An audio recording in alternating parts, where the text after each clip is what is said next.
L'Antarctique est un endroit qui n'appartient pas à ce monde. Pour la plupart des gens, il s'agit d'une étendue blanche sans fin, d'un vide glacé, où le vent coupe les eaux et où l'horizon n'offre aucune promesse de chaleur ou de vie. Lorsque je me suis inscrit à une expédition unique en Antarctique, je n'aurais jamais imaginé que je tomberais sur quelque chose qui défie la raison, quelque chose d'enfoui dans la glace qui aurait dû rester dans l'oubli. Je m'appelle Daniel Volkov, et voici la vérité que j'aurais préféré ne jamais découvrir. Tout a commencé par un voyage ordinaire. Notre groupe était restreint. Juste moi, 3 autres touristes et notre guide, un Australien bourru nommé Craig, qui dirigeait des expéditions en Antarctique depuis près de 10 ans. La route que nous avons empruntée était bien connue, un passage sûr, conçu pour les voyageurs, qui voulaient nier de l'aventure sans risque réel. Nous avons passé des jours à nous émerveiller devant les glaciers, à photographier les pingouins qui se dandinaient sur la glace et à nous prélasser dans le genre de silence qui n'existe qu'au bout du monde. Le 5e jour du voyage, la tempête a frappé. Elle est arrivée sans prévenir, déferlant sur la glace en un torrent de neige aveuglante et de vent hurlant. Craig, expérimenté comme il l'était, nous a ordonné d'installer le camp et de nous terrer jusqu'à ce que la tempête passe. « Il n'y a pas lieu de s'inquiéter, » dit-il d'une voix calme mais ferme. « Nous allons nous en sortir. Cela arrive tout le temps. » Mais cette nuit-là, alors que j'étais allongé dans ma tente dont le tissu claquait comme une voile prise dans un coup de vent, j'ai entendu quelque chose d'autre. Un bruit sous le vent. J'ai d'abord pensé qu'il s'agissait du gémissement de la glace, le profond grondement tectonique qui résonne parfois sur les glaciers lorsqu'ils se déplacent. Mais c'était différent, rythmique, faible, mais délibéré. Il me faisait penser à un signal, même si je ne pouvais pas dire d'où il venait. J'ai écouté pendant ce qui m'a semblé être des heures, mon corps gelé, non pas par le froid, mais par un sentiment de malaise inébranlable, jusqu'à ce que l'épuisement m'entraîne finalement dans le sommeil. Au matin, la tempête est passée, laissant derrière elle un calme troublant. Le monde extérieur n'était qu'une vaste plaine blanche ininterrompue, la neige reflétant le soleil avec une telle intensité que j'en avais les larmes aux yeux. Craig était déjà debout, occupé à vérifier l'équipement et à s'assurer que les traîneaux étaient prêts à partir. « Nous nous dirigeons vers l'est, » nous dit-il alors que nous plions bagages. « Il y a une petite crête derrière laquelle nous pouvons nous abriter ce soir. Cela ne devrait pas prendre plus de quelques heures pour l'atteindre. » Les autres acquiescèrent, mais je m'attardais à regarder l'étendue gelée. Quelque chose ne tournait pas rond, sans que je puisse expliquer pourquoi. Peut-être était-ce le souvenir de ce bruit de la nuit précédente, un bruit dont je ne pouvais me défaire. Mon regard se porta sur l'horizon, où la neige semblait scintiller de façon anormale, comme si quelque chose sous la glace captait la lumière. « Volkov !» La voix de Craig me ramena à la réalité. « Allons-y. » Je me suis mis au pas avec le groupe, mais mon esprit est resté ailleurs, consumé par le sentiment que la glace cachait quelque chose qui ne voulait pas être trouvé. Au milieu de l'après-midi, la crête était en vue. Une ligne de rochers, déchiquetés, qui émergeait de la neige comme l'épine dorsale d'une grande bête. Craig nous a conduits vers elle, en marmonnant qu'il fallait trouver un endroit pour se reposer avant la prochaine tempête. Mais alors que nous nous approchions, quelque chose attira mon attention. Une forme sombre à moitié, enfouie dans la neige, à moins de 100 mètres du sentier. « Qu'est-ce que c'est » demandai-je en la pointant du doigt. Craig suit mon regard et fronce les sourcils. « Probablement des débris, du vieux matériel. Les gens avaient pas dit l'habitude de jeter toutes sortes de choses ici pendant la guerre froide. Mais cela ne ressemblait pas à des débris.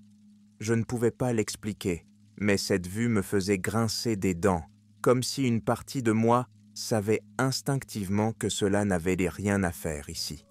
Les autres avancèrent, suivant Craig vers la crête, mais j'hésitais, ma curiosité me rongeant jusqu'à devenir insupportable. « Je les rattraperai !» Je les appelais, m'écartant déjà du sentier. « Ne sois pas stupide, mon pote !» La voix de Craig résonna sur la glace, mais je l'ignorais. Mais le bot crissait dans la neige fraîche, alors que je m'approchais de l'objet, ma respiration se faisant par bouffées, gelée. Plus je m'approchais, plus je me rendais compte à quel point l'objet avait l'air faux, angulaire et métallique, sa surface piquée par l'âge, mais toujours tranchante sur la neige environnante. J'ai balayé la glace avec mes gants, révélant quelque chose qui m'a fait froid dans le dos. C'était une porte. Le métal était épais, incrusté dans la glace comme s'il était là depuis des décennies, voire plus. Un symbole était gravé sur sa surface, un symbole que je n'ai pas reconnu au premier coup d'œil. Il ressemblait à un marteau et à une faucille, partiellement obscurcis par le gel, entouré de marques étranges qui ressemblaient presque à des circuits. Mon esprit s'embrouille alors que j'essaie d'assimiler ce que je vois. Une porte soviétique, ici, au milieu de l'Antarctique. Je me suis retourné vers la crête, où Craig et les autres étaient à peine visibles, de petites formes noires sur le blanc. Je savais que je devais faire demi-tour, oublier ce que j'avais vu. Mais quelque chose dans cette porte m'attirait. Sans réfléchir, j'ai creusé la neige avec mes mains, découvrant une partie de sa surface jusqu'à ce que je trouve une poignée, vieille et rouillée, mais intacte. Car elle était froide au toucher, gelée même à travers mes gants, mais elle tournait. Avec un gémissement qui fit tomber des plaques de glace de ses bords, la porte s'ouvrit, révélant un vide noir. J'ai hésité, fixant les ténèbres, mon cœur battant contre mes côtes. Je me suis dit que ce n'était qu'une relique oubliée de la guerre froide, un avant-poste ou un bunker de stockage abandonné lorsque les Soviétiques se sont retirés de l'Antarctique. Mais lorsque je suis entré, l'air autour de moi est devenu lourd, épais, presque vivant, et j'ai compris que cet endroit, quel qu'il soit, avait été construit pour des raisons bien plus étranges et bien plus sombres que je n'aurais pu l'imaginer. L'obscurité qui régnait à l'intérieur de la porte m'engloutit tout entière, d'un noir si profond qu'il semblait absorber la lumière qui s'échappait du paysage enneigé derrière moi. Je me tenais sur le seuil, le souffle court, comme si l'air lui-même s'était épaissi, chargé d'une odeur de renfermé et de métal qui semblait s'accrocher au fond de ma gorge. Je sortis ma lampe de poche d'une main tremblante, l'allumai et balayai le faisceau sur ce qui se trouvait devant moi, révélant un couloir étroit et descendant, bordé de murs d'acier froid qui brillaient faiblement sous l'effet de la condensation.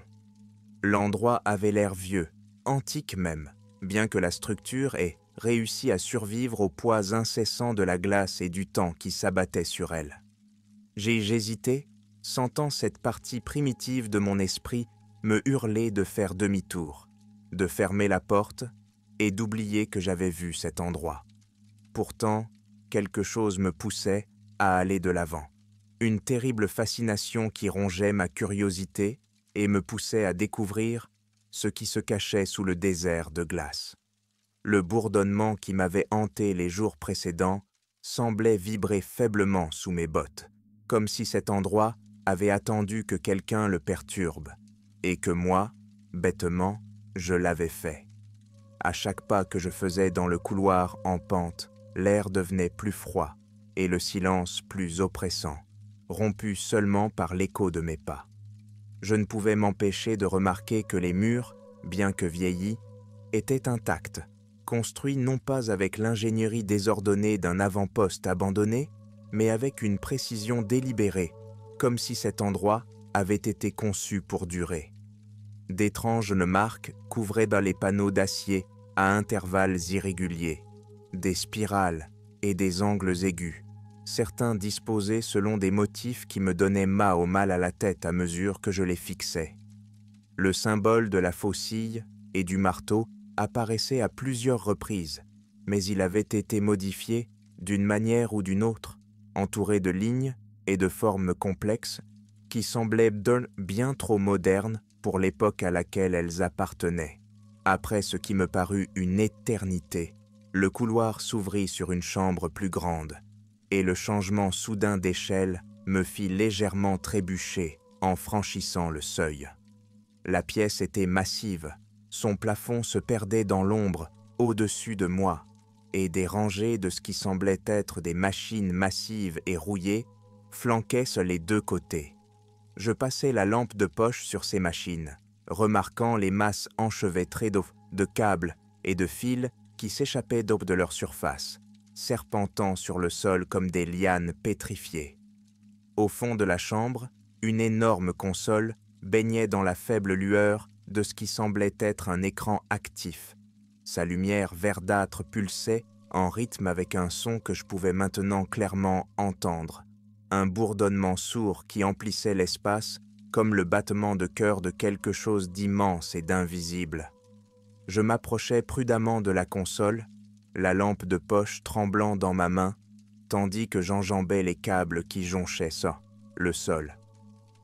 Malgré l'ancienneté de l'endroit, l'écran semblait incroyablement avancé, sa surface lisse et ininterrompue brillait de lignes de texte et de symboles extraterrestres qui semblaient se déplacer et bouger de leur propre chef.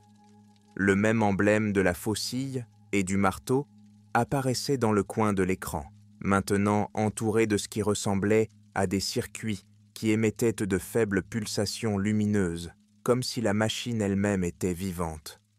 J'ai tendu le bras, instinctivement, le bout de mes doigts effleurant la surface froide, et le bourdonnement s'est amplifié, vibrant dans mon bras et dans ma poitrine, jusqu'à ce que j'aie l'impression que mes os pourraient se briser sous la pression.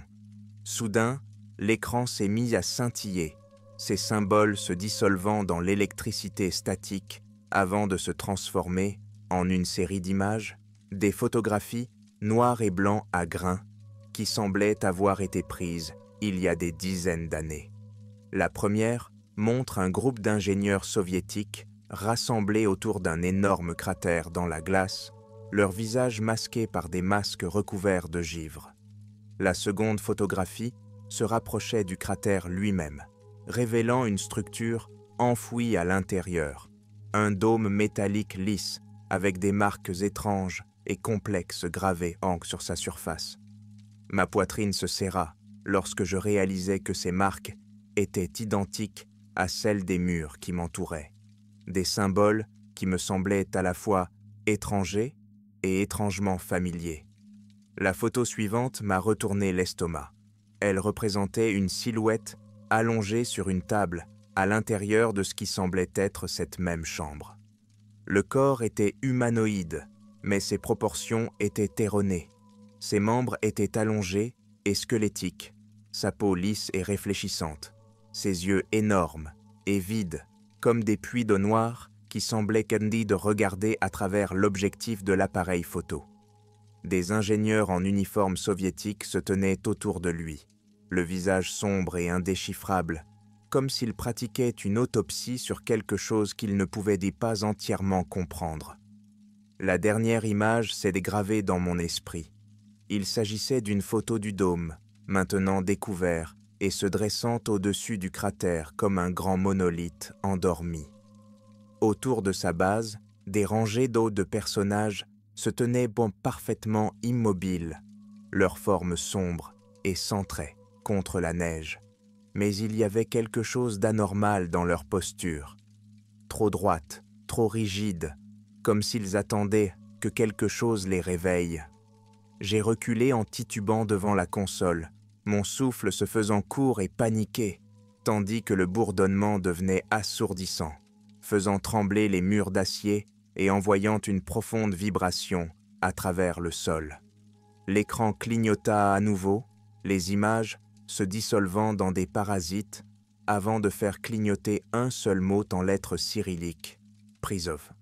Je n'avais pas besoin de parler couramment le russe pour en comprendre le sens, la convocation.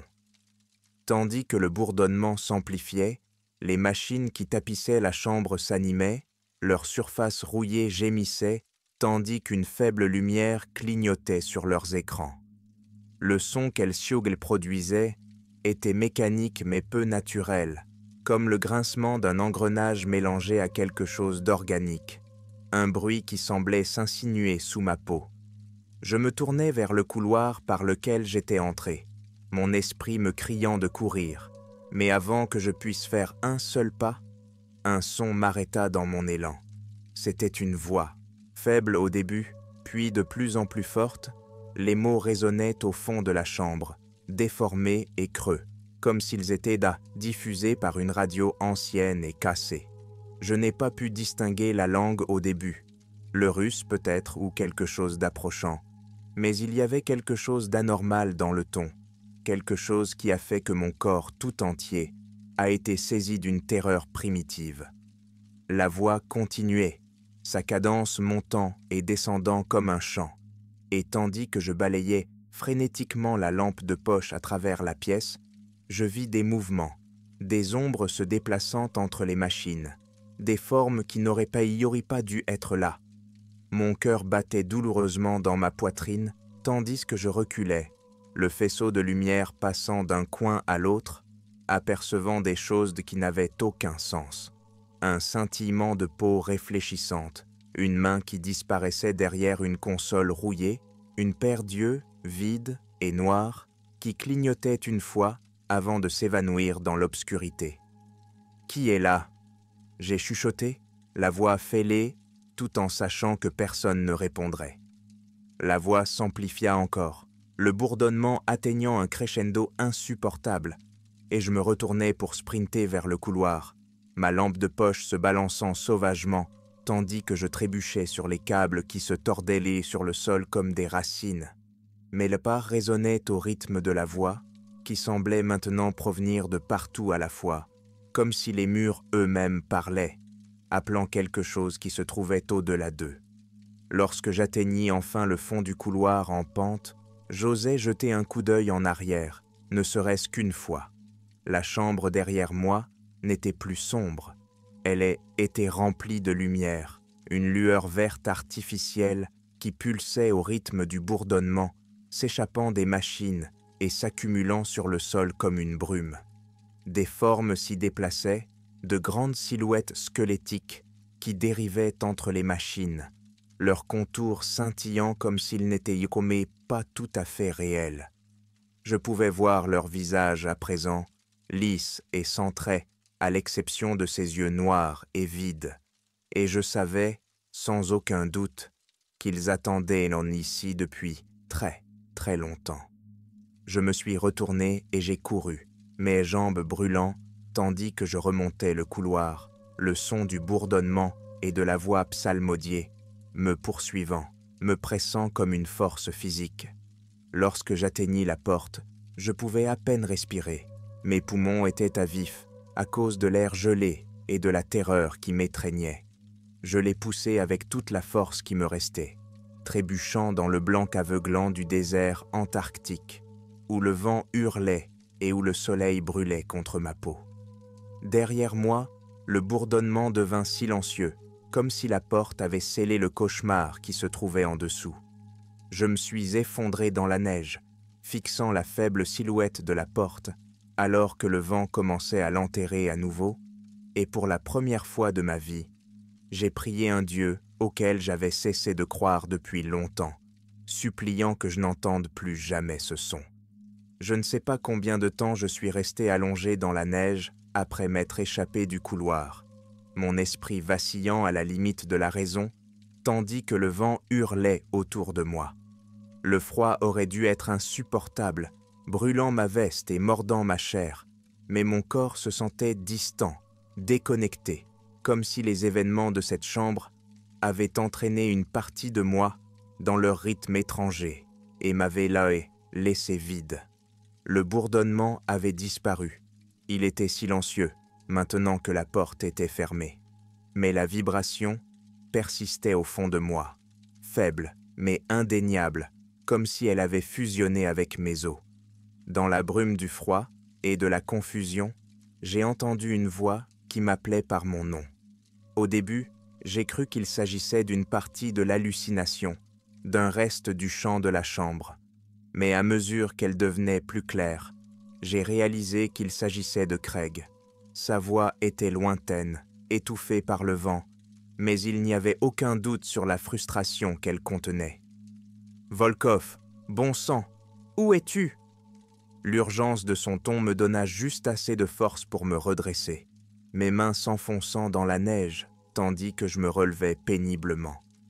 Je me tournai vers la crête, où la silhouette sombre de Craig se dirigeait vers moi, le vent fouettant son manteau autour de lui, tandis qu'il piétinait sur la glace. Derrière lui, les autres attendaient, petits et immobiles, sur l'horizon blanc, leurs visages tournés vers moi, dans un silence inquiet. « Mais qu'est-ce que tu fais » Craig a crié en me rejoignant, le visage rougi par la colère et le froid glacial. « Tu aurais pu mourir ici. Tu veux te faire tuer ?» J'ai essayé de lui répondre, mais les mots se sont bloqués dans ma gorge.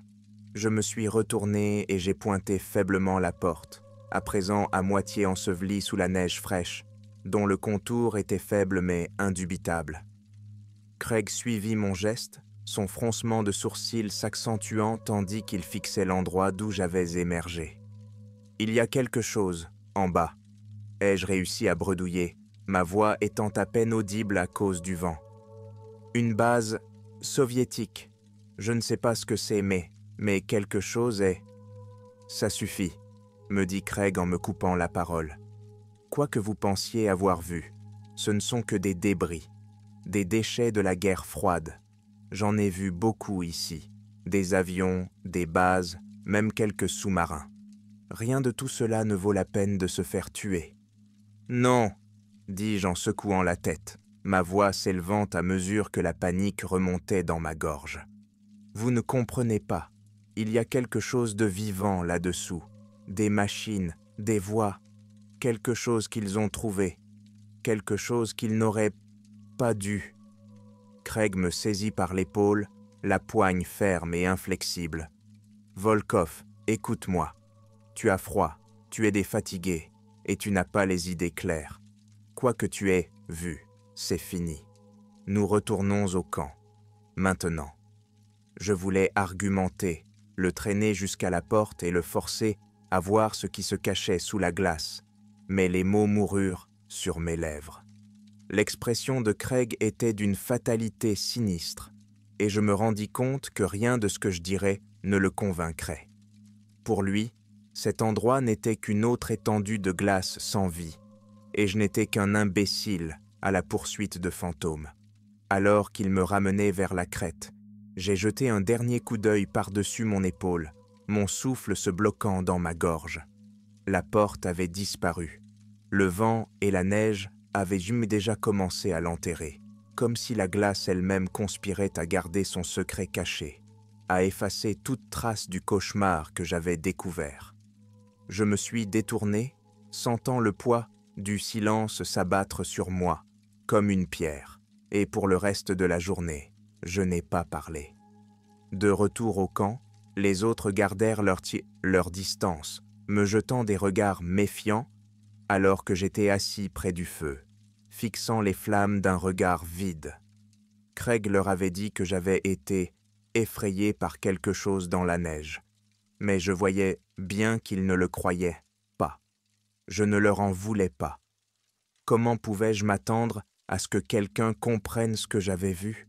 Comment pouvais-je même commencer à l'expliquer? Alors que le feu crépitait et que les ombres s'épaississaient autour de nous, je sentis à nouveau le bourdonnement, faible, presque imperceptible, mais bien présent.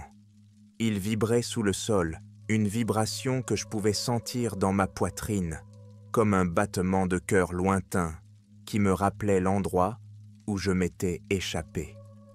Je fermais les yeux et tentais de l'ignorer, mais les images de la chambre défilaient derrière mes paupières, les photographies granuleuses, les silhouettes squelettiques, la machine pulsante qui semblait respirer d'une vie propre. Je savais alors que je n'avais vu qu'une fraction de la vérité. que les ingénieurs soviétiques avaient au moins découvert quelque chose de bien plus ancien et de bien plus étrange qu'ils ne l'avaient jamais imaginé. Et je savais aussi qu'ils n'avaient pas disparu. Cette nuit-là, je me suis réveillé au son de voix, des chuchotements doux et lointains qui traversaient les murs de ma tente comme de la fumée. J'ai d'abord cru que c'était le vent, mais en écoutant, j'ai reconnu la cadence du chant que j'avais entendu dans la chambre, les mots déformés et brisés, mais indéniablement les mêmes.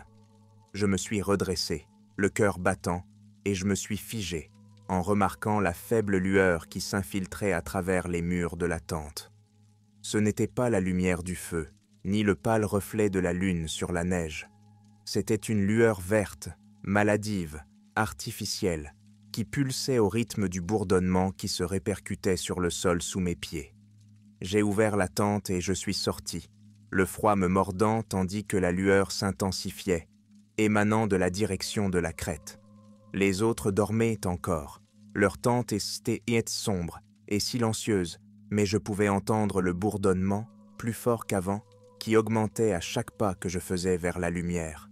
Il m'appelait, profond et insistant, me poussant à avancer, alors même que mon esprit me hurlait de faire demi-tour. Lorsque j'atteignis la crête, je la vis, la porte, entièrement découverte, sa surface d'acier luisant dans la lumière artificielle. La neige qui l'entourait avait fondu, laissant derrière elle un cratère sombre et humide qui semblait palpiter de vie, comme si la glace elle-même avait été empoisonnée par ce qui se trouvait en dessous d'elle. La porte était ouverte, et au-delà, le couloir brillait faiblement, la lumière se répandant en vagues qui faisaient scintiller l'air et le déformaient. C'est alors que j'ai vu les silhouettes.